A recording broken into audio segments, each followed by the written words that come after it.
మేము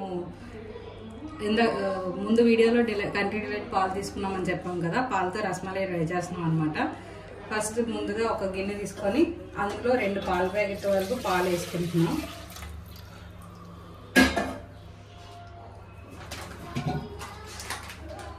పాలు చూసారా ఎంత చిక్కగా బాగున్నాయి.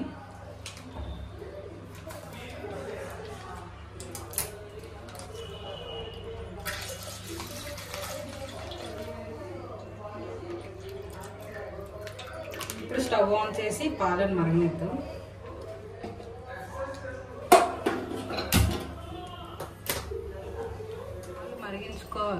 పాలు మరిగించుకొని పొంగు వచ్చాక పక్కన పెట్టుకొని కాచి చల్లార్చాక విరగొట్టాలి.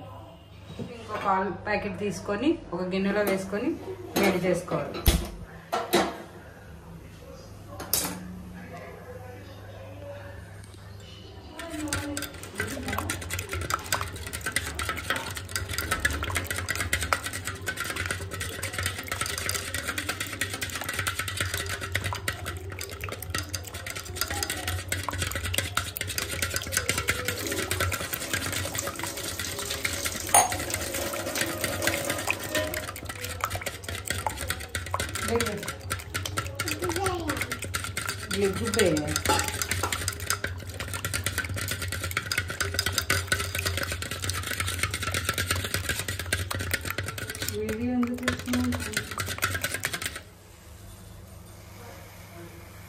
పాలు ఇలా మరిగినాక సిమ్లో పెట్టుకొని దీంట్లో 5 స్పూన్ల వరకు చక్కెర వేసుకోవాలి.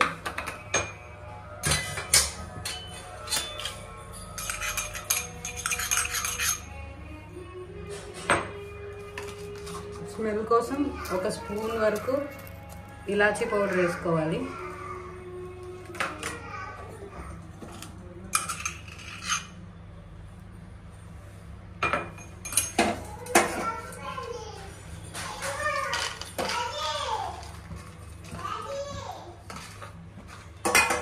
నా దగ్గర బాదం అవైలబుల్లో ఉన్నాయి, నేను బాదం ఒకటి వేసుకుంటున్నా. మీ దగ్గర పిస్తా, బాదం, జీడిపప్పు ఏముంటుంది యాడ్ చేసుకోండి. ఇంకా ఇందులో ఫుడ్ కలర్ కూడా యాడ్ చేసుకోవాలి, ఎల్లో కలర్. నేను స్కిప్ చేస్తున్నాను, ఫుడ్ కలర్ మంచిది కాదు కాబట్టి హెల్త్కి. మీకు కావాలంటే వేసుకోవచ్చు.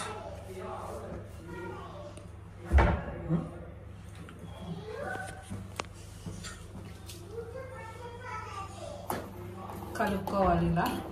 ఇదంతా కలిసేంత వరకు మళ్ళీ ఒకసారి కలుపుకొని మళ్ళీ ఒకసారి మరగబెట్టాలి ఒక 5 మినిట్స్. ఇలా మిక్స్ చేసుకున్న తర్వాత ఒకసారి హై ఫ్లేమ్లో మరిగించి దించేసుకోవచ్చు.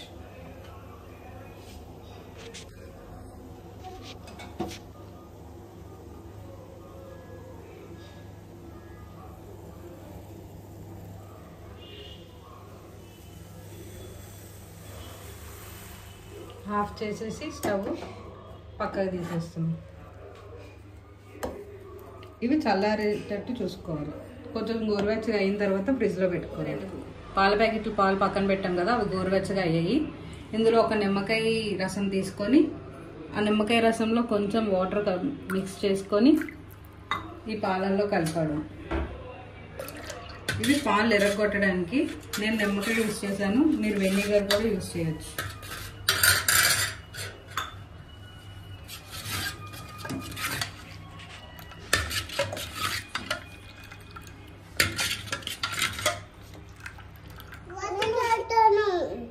సరిపోకపోతే ఇంకొక 2 స్పూన్లు నిమ్మరసం కలుపుకోవాలి. పాలను కలిపి స్టవ్ మీద పెట్టి మరిగించుకుంటే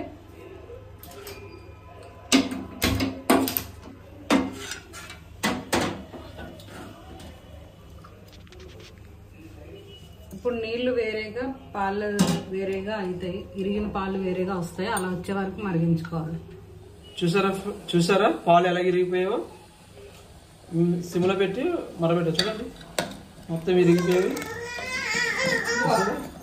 ఇరిగిపోయాయి కదా, సక్సెస్. ఇంకా పాలు నీళ్ళు సెపరేట్గా రావాలి. పాలు అనుకోవడం అంటే అంత ఇష్టమా నాకు. చూసారా వాటర్ అంతా అలా సైడ్కి వచ్చేసి విరిగిన పాలంతా సైడ్కి వచ్చాయి కదా, ఇలా వచ్చేంత వరకు మరిపించుకోవాలి. ఇలా అయిపోయిన తర్వాత ఆఫ్ చేసి ఈ ప్రాసెస్ అంతా ఫాస్ట్గా చేయాలి. ఎక్కువ టైం ఉన్నప్పుడే చేయండి. 2 నుంచి 3 గంటలు పడుతుంది. ఇలా ఒక పాత్ర తీసుకొని దానిపైన జాలి పెట్టుకొని, జాలి పైన ఇలా వైట్ క్లాత్ ఏదైనా పల్చని క్లాత్ తీసుకొని వేసుకోవాలి. తర్వాత ఈ మరిగిన పాలను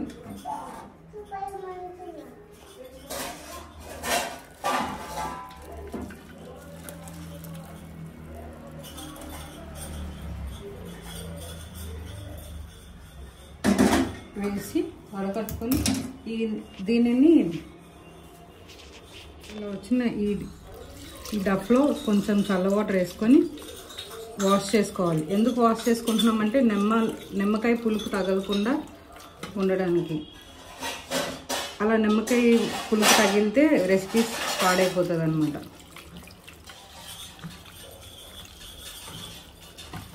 ఇలా ఒక 2 సార్లు వాష్ చేసుకోవాలి.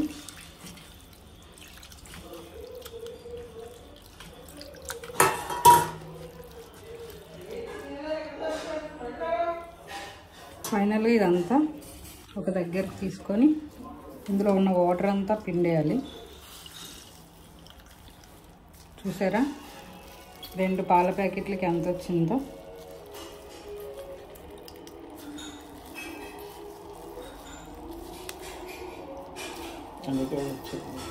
తడి లేకుండా పిండుకోవాలి. తడి ఉంటే మళ్ళీ రెసిపీ పాడైపోతుంది. చూసారా ఎంత వాటర్ వస్తుందో. అస్సలు వాటర్ ఉండకూడదు. మనం ఇది మళ్ళీ ఓపెన్ చేసేటప్పటికి వాటర్ అనేది రాకూడదు అన్నమాట. ఇలా పిండుకొని దీన్ని పక్కన పెట్టుకొని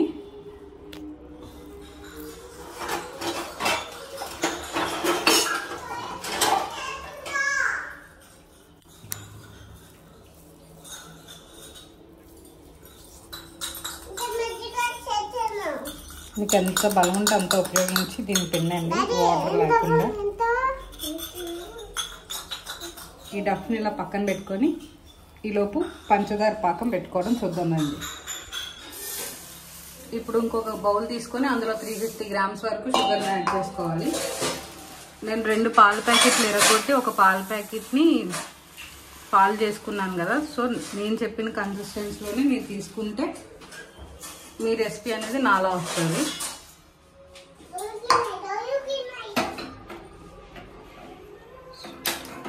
స్టవ్ ఆన్ చేసుకొని పంచదార పెట్టుకొని 4 గ్లాసుల వరకు వాటర్ యాడ్ చేసుకోవాలి.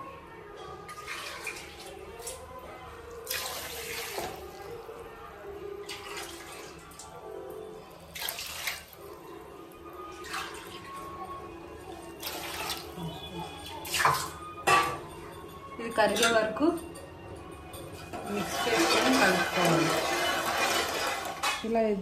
ఇలా పొడి పొడిగా రావాలి మనకి. అప్పుడే వాటర్ లేకుండా ఇలా పొడి పొడిగా వస్తేనే మన రెసిపీ బాగుంటుంది. చూసారా నాకు ఎలా వచ్చిందో.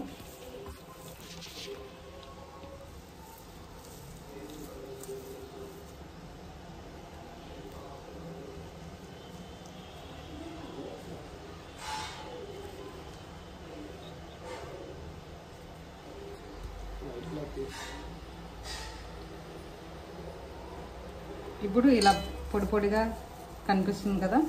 దీన్ని మనం మరో పక్క పంచదార పాకం వేడి చేస్తున్నాం. చక్కెర మొత్తం కరిగిపోయింది. దీన్ని ఇలా పొడి పొడిగా ఇలా స్మాష్ చేసుకోవాలి. ఇలా స్మాష్ చేసుకుంటూ ముద్దగా కలుపుకోవాలి.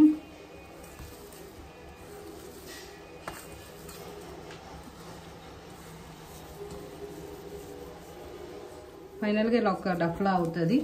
ఇప్పుడు దీంట్లో నుంచి చిన్న చిన్నవి పెట్టుకోండి. ఎందుకంటే ఇవి పాకంలో వేసాక పెద్దగా అవుతాయి అన్నమాట. ఉబ్బుతాయి. ఇప్పుడు వీటిని ఇలా రౌండ్గా చేసుకొని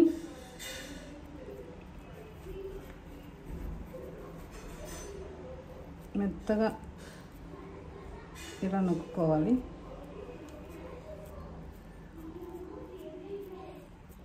అలా మిగిలిన వాటిని కూడా చేసుకోవాలి.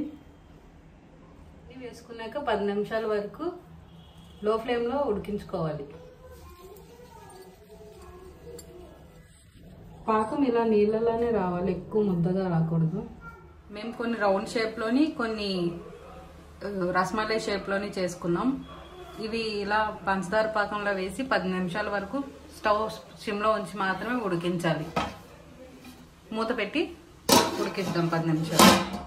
వీటిని ఇలా తీసుకొని ఇంకొక బౌల్లో ఐస్ క్యూబ్స్ తీసుకొని ఎక్కువ ఉడికించకూడదు.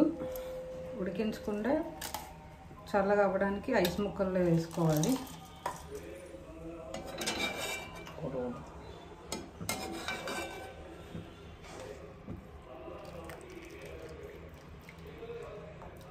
తీసుకున్నాం కదా, కొంచెం పంచదార పాకం ఇలా వేసి అవన్నీ ఒక బౌల్లోకి తీసుకోవాలి. ఎందుకంటే ఎక్కువ కుక్ అవ్వకూడదు, బేగా చల్లగా అవ్వాలి కాబట్టి ఐస్ ముక్కలు వేసుకున్నాం. ఇప్పుడు ఇంకొక బౌల్లోని ఇందాక మనం తీసుకున్నాం కదా, చూసారా, ఇందాక మనం మరగబెట్టుకున్న పాలు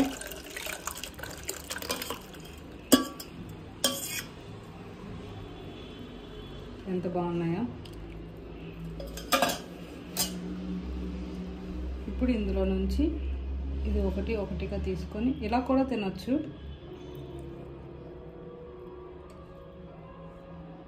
మనం రసమలై చేసుకుంటాం కాబట్టి పాలలో వేసుకోవాలి. లేదు రసమలై ఇలా చేసుకోవాలి కాబట్టి పాలల్లో వేసుకోవాలి. లేదంటే ఇలా కూడా తినొచ్చు. ఇలా కూడా స్వీట్ బాగుంటుంది. పాకాన్ని కొంచెం పిండుకుంటూ వీటిని పాలల్లో వేసుకోవాలి. ఫైనల్గా మన రసమలై రెడీ. ఇది ఇలా తింటే కసకసమంటాయి అనమాట. కొంచెం 4 to 5 hours అలా ఫ్రిడ్జ్లో పెట్టుకొని తింటే మంచిగా కూల్గా చిల్లుగా ఉంటాయి. ఫ్రిడ్జ్లో పెట్టి ఫైనల్ లుక్ వచ్చిన తర్వాత చూపిస్తా, సరేనా? అన్ని నువ్వు ఎన్ని చేసావు అన్న ఒకసారి.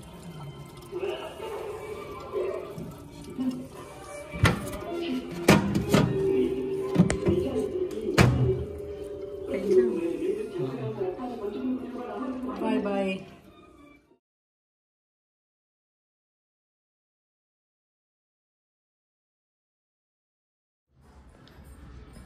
ఫైనల్గా రసమలై రెడీ. చూసారా ఎలా వచ్చిందో లుక్. మీరు కూడా ట్రై చేయండి ఇంట్లో. ట్రై చేసి ఎలా ఉందో చెప్పండి కమెంట్లో. టేస్ట్ చేయడానికి మా హస్బెండ్కి ఇచ్చాను. రసమలై టేస్ట్ చేస్తుంది.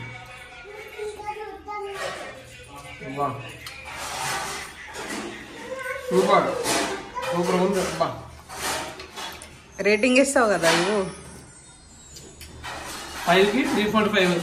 ఎక్సలెంట్. మంచి తింటావా? చూసారా బాగుందంట. సూపర్ ఉంది. మీరు కూడా ఇంట్లో కంపల్గా ట్రై చేయండి. ఓకేనా ఫ్రెండ్స్? మా వీడియో నచ్చితే లైక్ చేయండి, షేర్ చేయండి, సబ్స్క్రైబ్ చేయడం మాత్రం మర్చిపోకండి. Okay friends? గంట సింబల్ కూడా కొట్టండి మా వీడియోస్ మీకు మళ్ళీ రావాలంటే. Bye friends.